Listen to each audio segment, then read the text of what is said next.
Eli Rubel, the man with the nicest ears ever on the sales podcast, all the way from Denver. Welcome to the sales podcast. How the heck are you? Wow, Wes, what an intro. I am great, and hearing you loud and clear through these ears of mine. Well, we may or may not explain that, later. People, you have to stay tuned, for the entire show. Maybe we'll unveil what that means. World Rowing Coastal Championships. Explain. Oh, man, you're bringing in the heat from the people Right don't from ask the about beginning. that. I love it.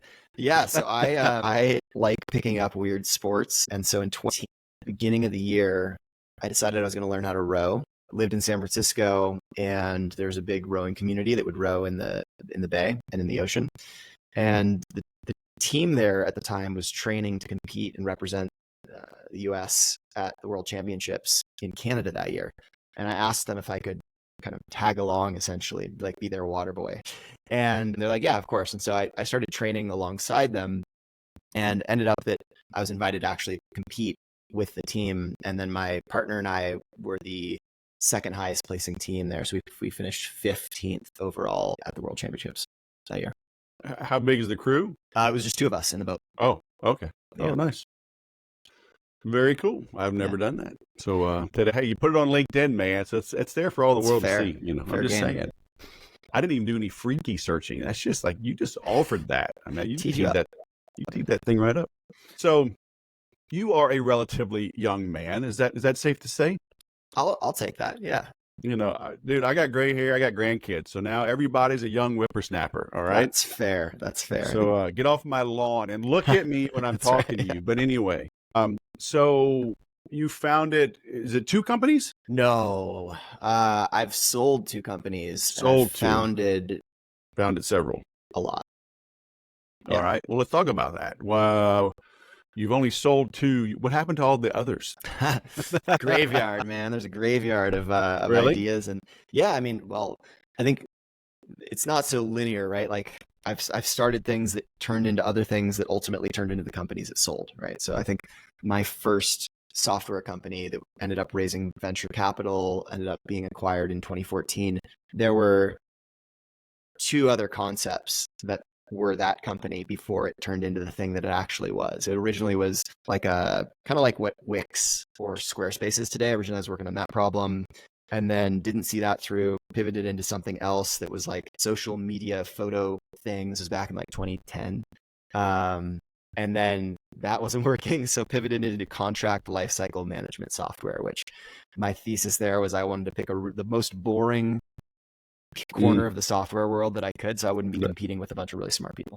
That is boring, but we're gonna have to end this interview because I only have people that have 100% success rates. So I mean, I should have vetted you a little. Sorry to have let you down. Tougher. Yeah, it's we're all winners here, baby. # winning. Okay, all right. Get the Tiger's blood. But no, that's good to hear because you see everybody. Look at me, my millions of dollars. But it's like, you had some things that didn't work, right? Like how did you know they weren't going to work? How did you decide, I got to kill this thing off? I've got to make that pivot. I can't keep throwing good money and good effort after bad money and bad effort. Like walk me through that. That's a great question. I think the answer each time is a little bit different. With the first one, I just wasn't getting traction fast enough. I was trying to sell the product before it was built to gauge whether or not it was going to be a sellable product once it was built. And it was just slow going. I was learning pretty quickly that the audience I wanted to sell that product into wasn't a good audience to sell into. And so that was kind of the pivot out of that. The second one, we built the thing. Were these all like just self bootstrapped? Like were you just doing it like on the side, or were you like cashing in the 401k and trying to make it, on your own, or what? 401k, Wes. I was working in restaurants before this. I was slinging hamburgers. Savings bond. Maybe grandma got you some savings bond when you had lost a tooth or something. I wish that would have been sweet. No, I moved home. I moved into my mom's basement, and I was living there. And I basically said, like, I'm not leaving the basement until I've started a software company. And so at the time, I was basically going out and convincing people that are smarter than me that did the programming stuff, the technical folks, convincing them to work on these projects. You were not a coder or a developer? No. Okay. Yeah. So I got good at convincing people to work with me for free in the early days. That's called like a manipulator? Is that what you're saying? Is that? I Oh, mean, no. yeah, I think I always tell people, I'm like, man, if you can work in the service industry at any point in your career, I feel like you learn so many life skills in such a condensed period of time. You really learn how to, I mean, manipulation is one way to put it, but people come in a bad mood, people come in hot, they come in all different, shades, Yeah. and Yeah. you have My to learn how daughters to, are servers. Yeah. there you go. Yeah. So did you pay them? Was it like a promise they get a piece of the action or Yeah. It was like, hey, if this thing starts working, here's the equity that I'm going to give you, type of thing. yeah. Okay. And that's tough, right? I mean, you came to me with that, I'd tell you to go pound sand. For sure. Yeah. But I mean, Same. because I've been burned, right? And Yeah. because people still come to me, man, if you can help me build my sales team, if you can help me get my CRM dialed in, the automation, build out the sequence, blah, blah, man, I love the favorite. If we get 1/10 of 1% of the industry, we're like cajillionaires. I'm like, oh, dude, that's like awesome. Only 1/10 of 1% of the industry. So sign me up. Let me work for free for you because I know this. Nobody's ever thought of this, and this will just be magic. Click. Yep. But we all go through it, right? And so you were young and did it. You probably had young developers, and they're probably now not doing that anymore. But we all learn. Yeah, time and a place. Yeah, we've all been there. So that's cool. You have some ideas. We've already talked about, sell it before you build it. Did you have any experience with that? Yeah, I mean that was why I pivoted away from that first idea. Was I started to sell or try to sell the product and just wasn't getting the response that I thought was enough signal to continue investing. 100%. Yeah, because it's having an idea and then selling that idea are two different things. Oh, it's so easy to have ideas. They're a dime a dozen. Dime a freaking as soon as you dozen. Pick up the phone and ask someone to give you money, that's a different ballgame. Yeah. So like I'm just literally scrolling through your LinkedIn and it's, boom, CEO, marketing advisor. Oh, you were at Loom. How was Loom? So I was an advisor to Loom on the marketing side in the early days. My agency, one of my agencies, I have two. So I have a performance marketing agency called Mattermade, and they brought us in to build out their entire demand gen program on the marketing side. Nice. When they had a team of one. It was very early days on the marketing side. So were side. you a consultant or an employee? They hired my agency to solve that problem for them. Okay, nice. So you got some good names here. G2, Dropbox. How are you landing those big logos back in the day? Steak dinners, baby. No. Hey, people got to eat. That's true. It's true. No, I think I was really fortunate because I had sold that first company. I had a really strong network in the VC community. Oh, good. And so that helped me land my first, hit the pavement, started calling on favors, landed my first couple of customers, and then turned those into success cases. And I think most of those big logos, with the exception of maybe one, came from referrals from existing customers who said, hey, these guys did a good job.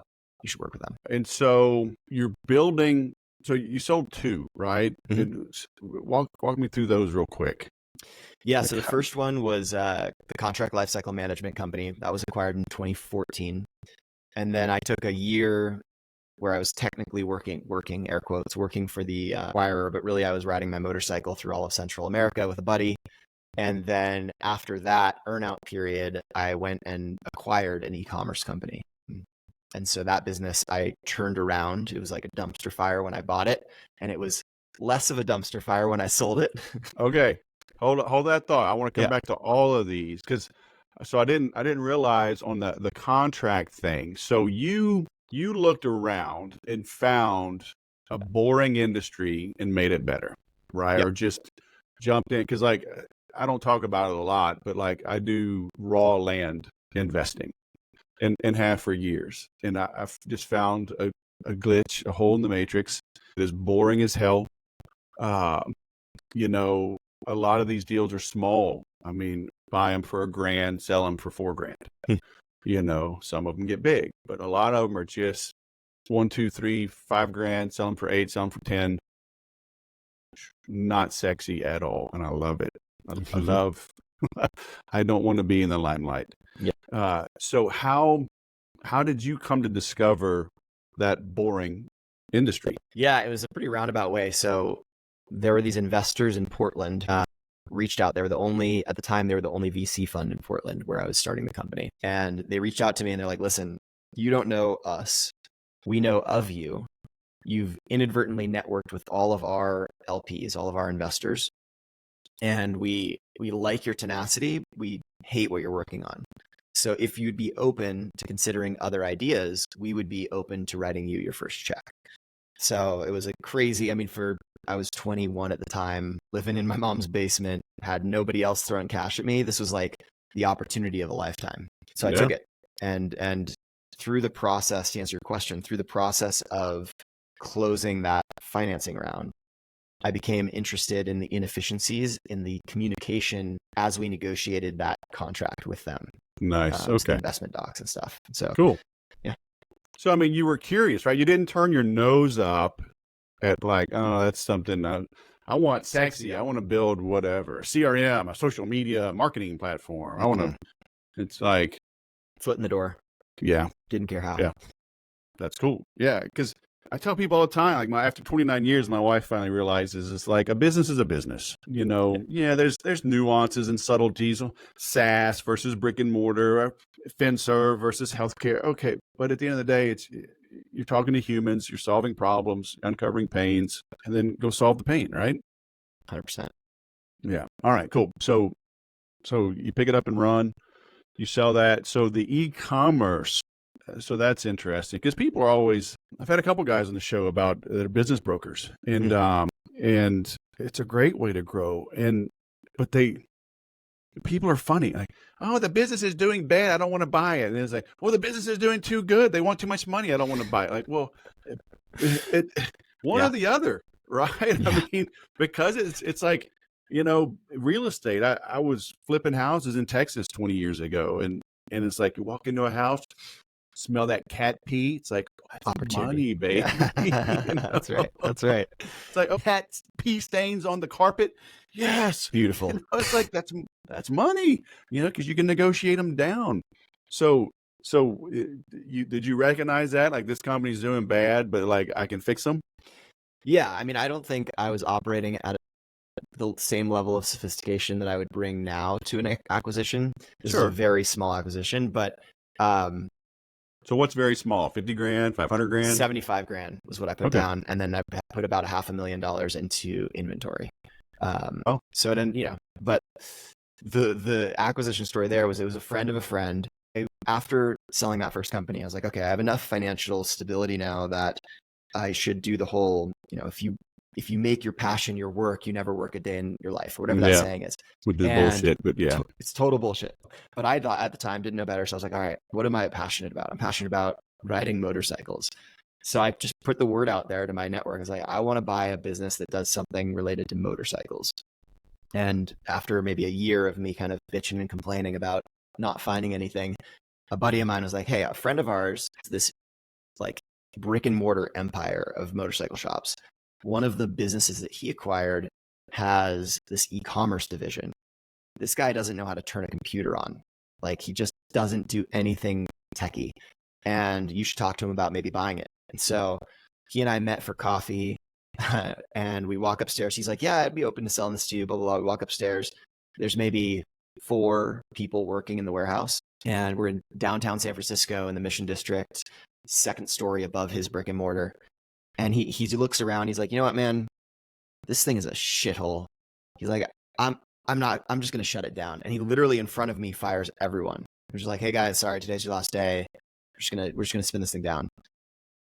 And so I was like, well, that's a hell of a negotiation position. You give him like a In-N-Out coupon or anything? I'm sure he paid them severance of some sort. But man, yeah, it was like, I couldn't believe what I was seeing in front of my eyes. And then at the same time, the businessman in me was like, well, fuck, like now I can really offer him basically anything because he shut it down. So I bought the domain name for 75 grand. And it included all the inventory that the business had at the time. So yeah, okay. Dumpster fire. So, but you mentioned the 500 grand. That was additional you had to spend? Yeah, so that was like once I had acquired the business, I needed to invest that into the inventory, into our systems, warehousing, racking, just to How take did you them. know you could turn it around? I mean, I didn't actually. I just had a strong conviction that this thing was like being run. It was being neglected. So like Sure. they were running inventory on a pad of paper. I was like, all right, Yeah. I'm gonna modernize this thing.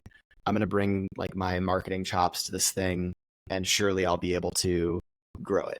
Sure. So yeah, that was the hypothesis. Yeah, that's cool. And so how long did you do that? It's about 4 years, maybe three or Oh, 4 well. years. And then you sold that? Yeah, so that was bought by a private equity company in San Diego.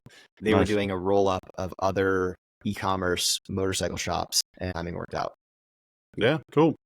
So now you're doing a little watch me fail or watch me fly kind of live wire thing, huh? Yeah, that's right. Yeah, I'm building. I'm the CEO of 2 agencies. One of them has been around since 2019. We were the fastest growing company in Colorado in 2021 and number 81 on the Inc. 5000 that year. The other one, though, I just started. And so I thought it would be really fun to take people along for the journey. So I'm actually publishing videos every single week where I share revenue, profit, all the details, and building that company totally open so people can kind of, I wish I had that 10 years ago in my life. And so I'm trying to create the content that I wish I had. And so what is this? What does that business do? Yeah. So the one I'm building in the open is called No Boring Design, and we call it NBD for fun. And we do on-demand design help for companies. So companies who maybe don't want to hire a full-time designer, they bring us in and we fractionally add that value and solve that problem for them. We also do brand identity, websites, all that jazz as well. So it's all design focused. Okay. Yeah, so I love the fact that you're showing it along the way. I mean, guys like Pat Flynn going back a decade or more, John Lee Dumas, like I grew up with all these dudes. Well, I'm older than them. I've helped them with their Infusionsoft back in the day, and we would meet for lunch, and but they would share their revenue like each month, Yep. and they still do. But it's like, what do you do day to day, right? Because I have people when I work with someone either privately or if they join the inner circle, I give them a workbook, and first thing I do is say, track your time in 15-minute increments for a month. And Yep. they're like, what? I'm like, you don't wake up every 15 minutes, right? If you go to bed at 10, wake up at 6, and you just draw a line, say I slept for 8 hours, So you're at the gym for an hour, just draw a line. But I'm as fanatical. I'll keep a 15-minute timer on my watch. It just buzzes, and I just hit repeat, just to make me aware of time. Yeah. Because people will always just say, we're going to help 1 million entrepreneurs make $1 million. Okay, wonderful. What are you going to do today before lunch to make that happen? Exactly. I'm going to do an ice bath, and I'm going to journal, and I'm going to make a vision board, and we're going to manifest, and then I'm going to have a low sodium kale shake. I'm like, okay, like whatever. Yep. What kind of landing page software are you going to use? Do you need a CRM? What about e-commerce? How are you going to bill? How do you price? How much to charge? How do you keep track of that? How do you sell? How does somebody find you? How do you engage them? Do you have an NDA? What about contracts? It's like, this is hard. Totally. It can be, right? It's easy, but it's also hard. So, are you getting down into the nitty-gritty? Oh yeah. I mean, I drop a video every Monday where I literally read through the same checklist that I go through myself every Monday morning to prepare for the week. So it's like, what did I accomplish last week? And every week I make 5 commitments to myself. So these are 5 things I'm committing to doing. And so when I kick off the week, I'm like, okay, I mark everything green or red. Did I actually make that commitment happen? And then what are the new commitments for this week? In addition to reviewing like how profitable is the business? How has revenue synced? So yeah, it's like all cards on the table. I mean, I remember first 2 CEO gigs that I did, I remember sitting there being like, what are other CEOs doing right now? Like, I'm doing the stuff I think I should be doing, but like, I don't actually know. Nobody tells you what you're supposed to do when you're CEO. It's just kind of like you make it up, you have to figure it out. And so I'm trying to give like play by play, here's what I'm doing each week so that people can feel less lonely, I guess, at the end of the day. Yeah. It is lonely at the top, huh? I think more people spend more time winging it and feeling ashamed or embarrassed or just not willing to open up, or just like in school, any questions, nobody raises their hand. And then one person, yeah, what's 2 + 2? And the guy next to you goes, man, I'm glad you asked that because I missed that old assignment. I don't even know what 2 + 2 is. Yep. You know, and like everybody's lost. Yep. But social media says we all have Rolls Royces that pick us up and take us to our private jet, and champagne's waiting for us. And our assistant hands us our binder with everything that we have to do for the day and sign all the contracts. And, oh, Mark Cuban's online too. You know, like, Yeah. no, it's not. It's not that way. No, I mean, I think like imposter syndrome is kind of part of what you're talking about that doesn't get talked a lot about. I think people assume that it goes away pretty quickly, like once you get into your career. But I mean, I think at this point I have enough proof points in my career to say, okay, I am a capable business person, but regardless of that, I still struggle with imposter syndrome. I still wake up and tell myself I'm a fucking idiot and not qualified to be doing what I'm doing. And I think it's just like this game of putting one foot in front of the other on those days when you don't feel like going. And that's, in my opinion, what separates people who are successful in entrepreneurship and people who kind of flunk out of it. Is just like, it's the hard days that matter, not the ones where you're flying high. Yeah. Yeah. There's a lot of hard days. It's like, I'm literally going, last night I'm going through a new course that I just got. I'm ripping everything apart. And I started 6 months ago. And like I'm coming up with a whole new program, and it's like I've looked at guys. I've sucked at selling from the stage. I have sucked at selling on webinars. You know, I'm great in person. I'm great at training, explaining things. I hate the super high dollar programs. It's rare, and I've invested in them, and it's rare that I get my money out of it. And I ran across somebody like super low dollar course. And I'm like, I can do that. Yeah. You know, like I work from home. Since 2020, since June of 2000, I've worked from home. Damn. You know, so it's like, I've been doing video meetings since before they were cool. And, you know, and I've sold $1 million deals to corporate, you know, $600,000 training deals to Dell, $1 million deals to Google. Like, I know how to sell. I'm just not this internet, whatever, guru boy. So I'm like, I'm going to create this low dollar. And people are like, what's the catch? No catch. This is how I want to do things. I want to help a lot of people, but help rookies, help beginners, help newbies. I've always said, like, I'm good at like getting you from 0 to about 6. That's a good head running start. You want to get from 6 to 9? Okay. I can refer you. You want to get from like 9 to 9.99? You know, I'll refer you to somebody else. But it's like, I'll get you from 0 to 6. Yeah. Like, okay, I'm going to own that. And it's going to be super affordable. And there's no catch.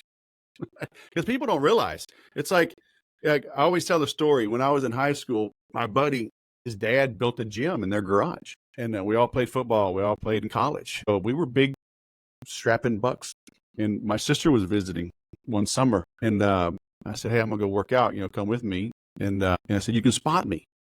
You know, and I'm bench pressing, whatever, 225. She's like, I can't lift 225. I'm like, you don't have to lift 225. I'm going to lift 225 7, 8, 9 times. I'm going to go for 10, you know, but like when I get stuck, I need about 5 pounds of help, right? I don't need 225 pounds of help. I need 5 pounds of help to get me over that sticking point, and then I can do the rest. And I equate that to business. It's like, I can help a whole lot of people because I'm not doing everything for them. They're just like, what do I do here? Here's 5 pounds of help. I got it. Yep. See you tomorrow. I love that analogy. It's a good one. You know, and it's just, we don't have to, and I don't want to do everything for everybody. I'm not going to do everything for everybody. I'm going to say, you're going in the right direction. Accelerate. See you tomorrow. Yeah. You know, and so I can help a lot of people in that way. So it's like, but I'm 54 years old and I'm just figuring this shit out. Or at least phase 2 or 3 or 30. I think I'm about like West 7.0 or something. I don't know. 10.0, somewhere in there. You said you weren't a techie guy, but I don't know. West 10.0 sounds pretty techie. Well, I do have an engineering background through school from the Air Force Academy, right? But I wasn't an engineer. Then I got a meteorology degree. So, I mean, so I've always been around technical stuff, but I was a salesman. I got out of the Air Force and I was a salesman, you know, and then I got into the CRM world and marketing automation. Dude, and I tell this story. I go out to Infusionsoft and they were in where were they? Mesa or Gilbert? I think they're Gilbert. I think they're in Chandler now. You know, a little suburb of Phoenix. And because Dan Kennedy was promoting them, right? They were paying him to promote them. And I went out to get certified in their software because I found a hole in the matrix. If you spent $2,500 and got certified, you got a free account for life. So I had a buddy that put up the $2,500, and then I went out and traveled and spent the 5 days and passed the test. I didn't have a website. I didn't know HTML. I had to get a free Weebly website. I was like the pet project of the class, right? I'm hanging out with all these dudes that like speak in hexadecimal and CSS and HTML. And I'm like, what? I had to make a free Weebly website to post the HTML web form code to pass the practicum part of the exam. I didn't have a website. I'm like, what is this? So I have learned it by default, you know, but again, that's where I now can be a translator, right? I can train because I'm not a techie. I can explain the tech stuff that techies gloss over, you know? So that's why I got to translate it. Yeah, that's why that's why I'm glad you're getting into the weeds, because it's important. Somebody that's starting, all those little things matter. You know, so it's cool that you're putting yourself out there like that. Yeah, I appreciate that, Wes. I think there's so many people out there who kind of get up on a soapbox and talk about high level kind of like business platitudes. And like, there are already so many business books that are really good that will like explain those business platitudes. But to your point, like there aren't that many people who are getting down to the nitty gritty, who are actually talking about the day to day and what that looks like in an honest way. So yeah, that's what I'm hoping to bring. Yeah, that's badass.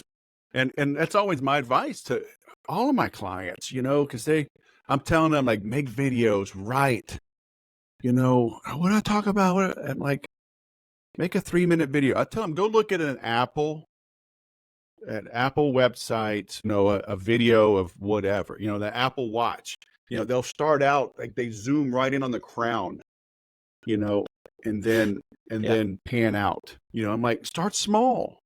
Tell me why some small little thing is important. 3 minutes.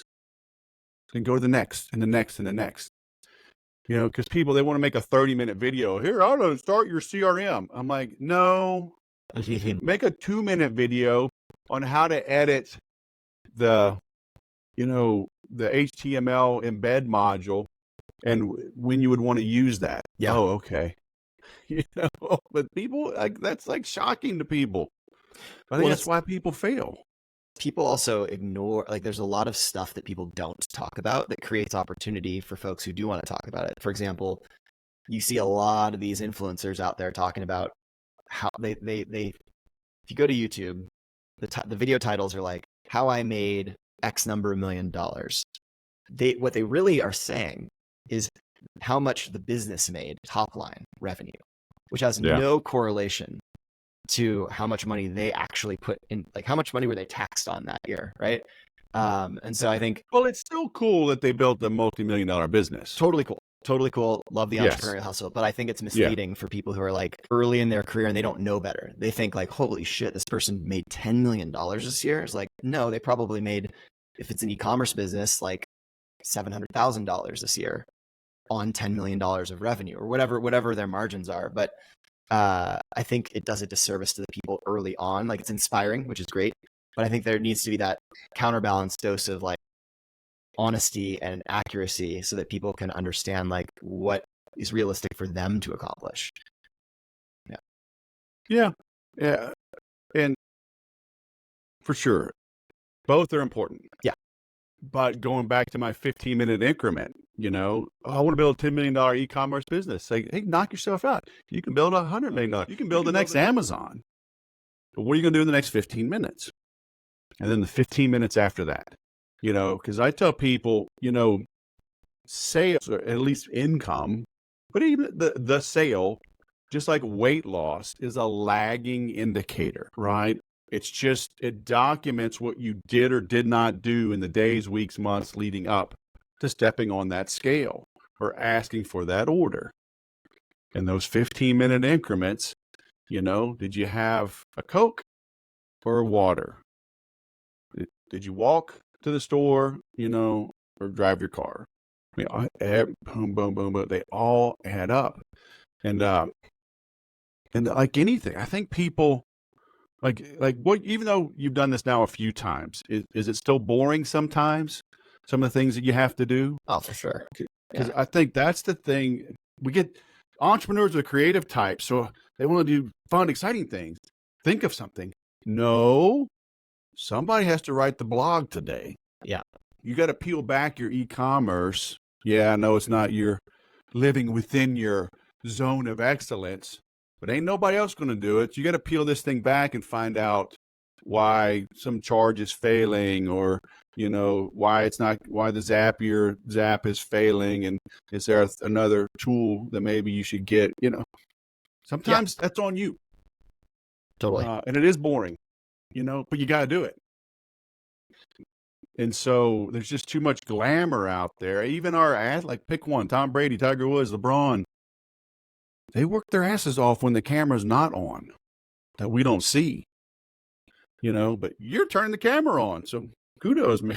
You're letting us see you kind of sweat. Hey, doing my best. That's cool. So do you have a big vision for this? Like, I'm going to make a $10 million business right here on my camera, and I'm going to show you. Or is it just, let's see where this goes? Yeah, I mean, I set the initial goal is to take people along for the journey of building a business from $0 to $1 million in profit per year. Okay. So you have a time frame? Yeah. So I want to hit $1 million run rate, meaning 100K a month in profit by the end of this year. So by December. Oh, and when did you start it? Started January of last year. Okay. And you're a year and a half into it. Year and a half into it. We did 59K in profit last month. Okay. So we're getting close to the goal. I think we're gonna blow past it, which would be fun to take kind of the viewers and the audience along for that ride of like, hey, we set this goal, we actually hit like 120K a month by the end of the year or something like that. So once I hit that goal, I'll reset the goal and we'll come up with our next milestone. So there's going to be naysayers that will say, okay, I'm hearing you say we.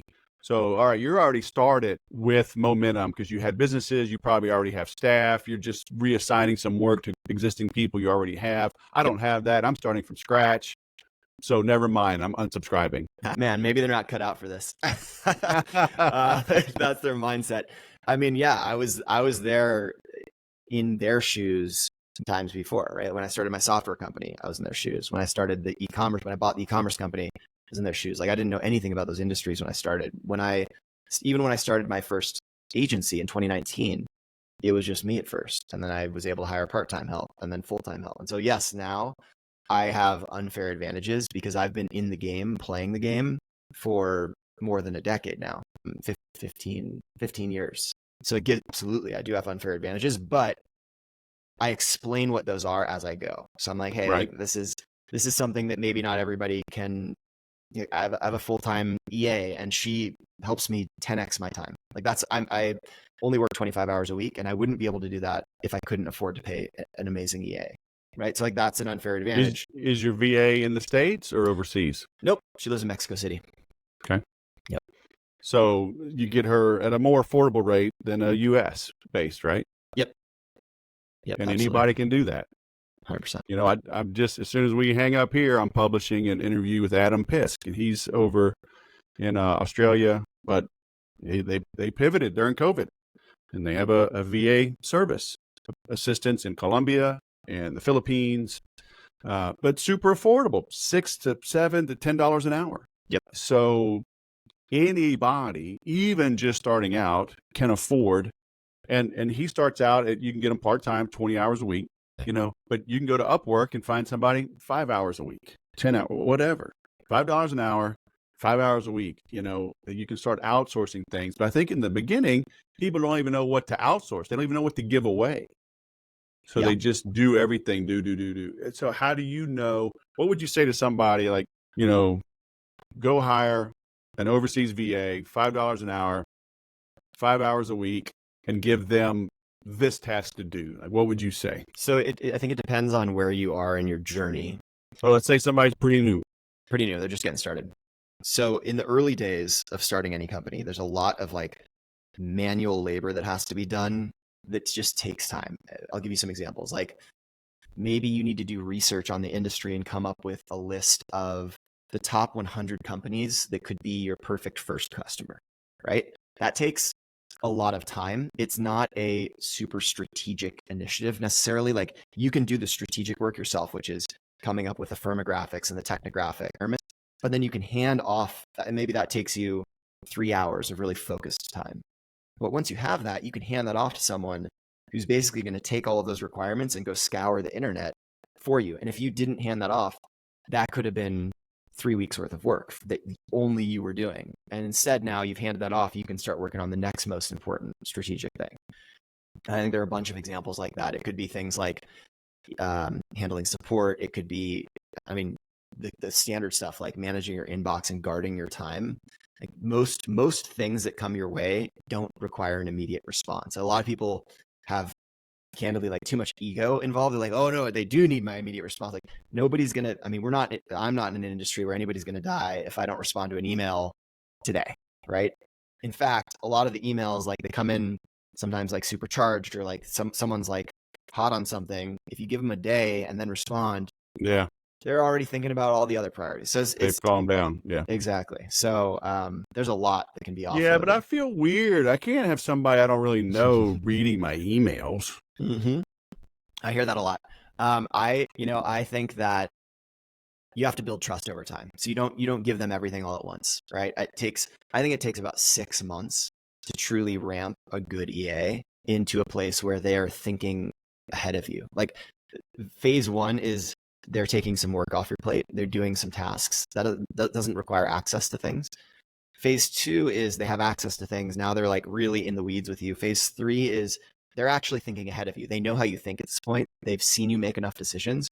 And so you'll come to them with an idea. They'll cut you off mid-sentence. They'll be like, hey, I already actioned this last week. I just didn't tell you about it because I knew you had other stuff on your plate. Let me show you what we've done.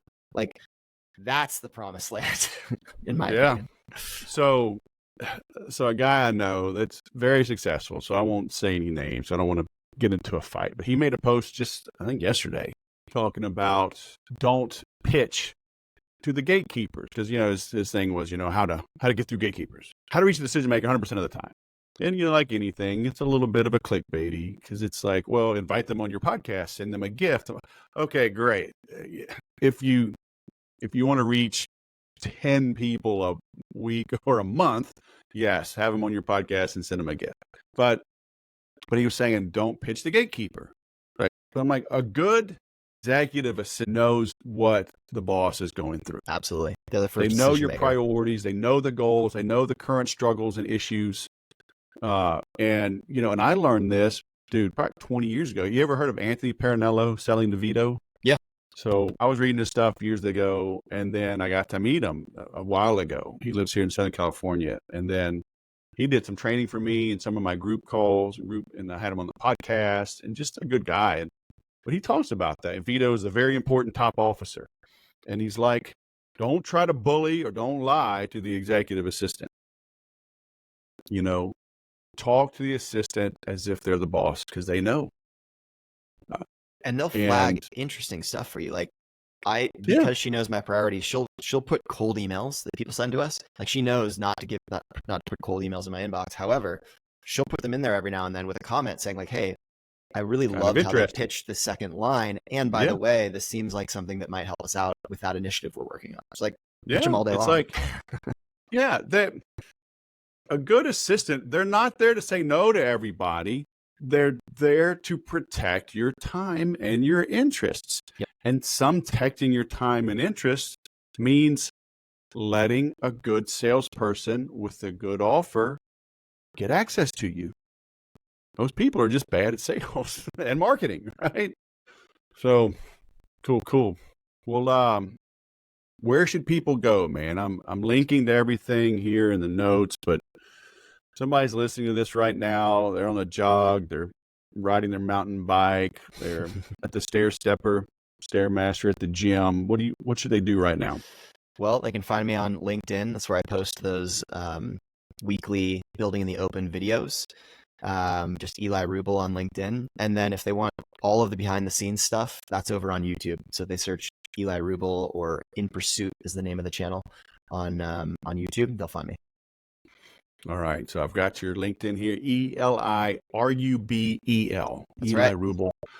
But yeah, we're going to link out to everything else. So just scroll down in your app. So very cool, man. Did I miss anything? No, you nailed it. This is fun.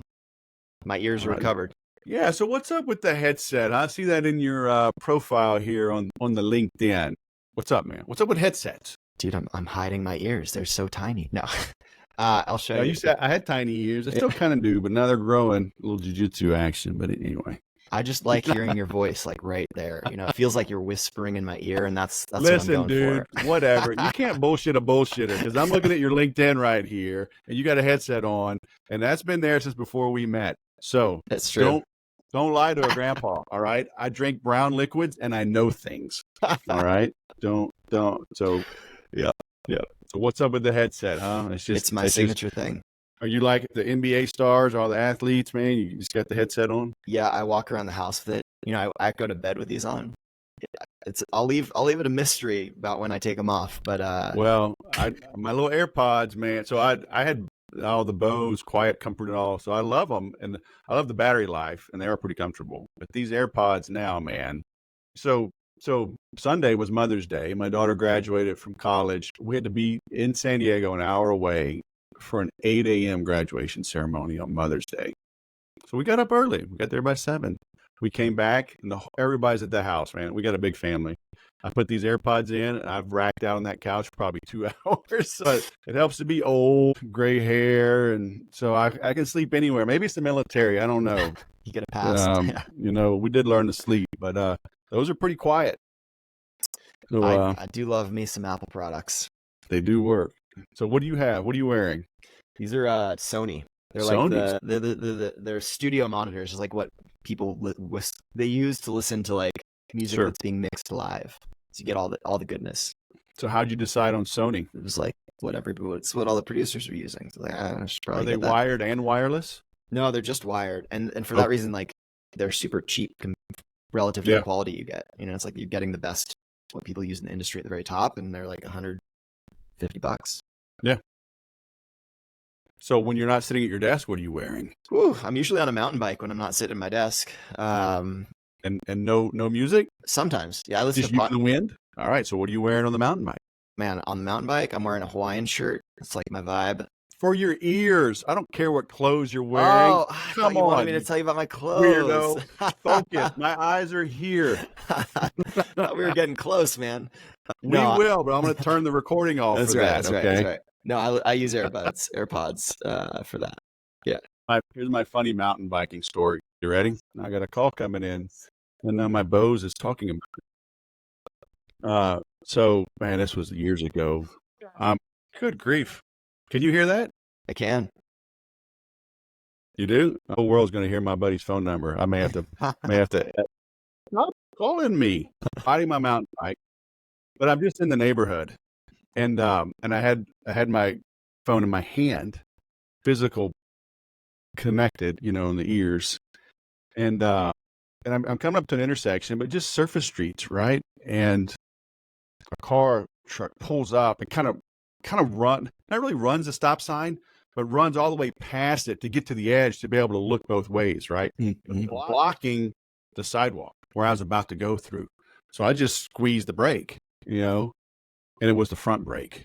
And dude, and I wasn't like racing, but I was moving at a decent clip. And man, I flew over those handlebars, but it's just survival instinct. I rolled, and it was before I even trained martial arts, because we do front rolls and, you know, we throw each other.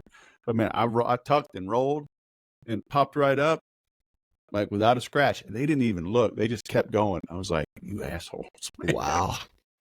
So from then on, I'm like, keep the iPhone in the pocket, or hold it in the left hand, because if I squeeze the right brake, at least it's the back brake. It's a safer brake to squeeze. Holy smokes. Like, I could have gotten wrecked, man. Damn. Well, I got to call Mark back, because we went long, you know. Oh, sorry, Mark. You got me distracted with what you were wearing on the mountain bike, and I lost track of time. Very persuasive. Ah, well, It's been a good one. So it was good for you. It was good for me. All right. But anyway, Eli Rubel, all the way from Denver, man. Thanks for coming on the show. It was great catching up with you. Thanks for having me, Wes. See you, man.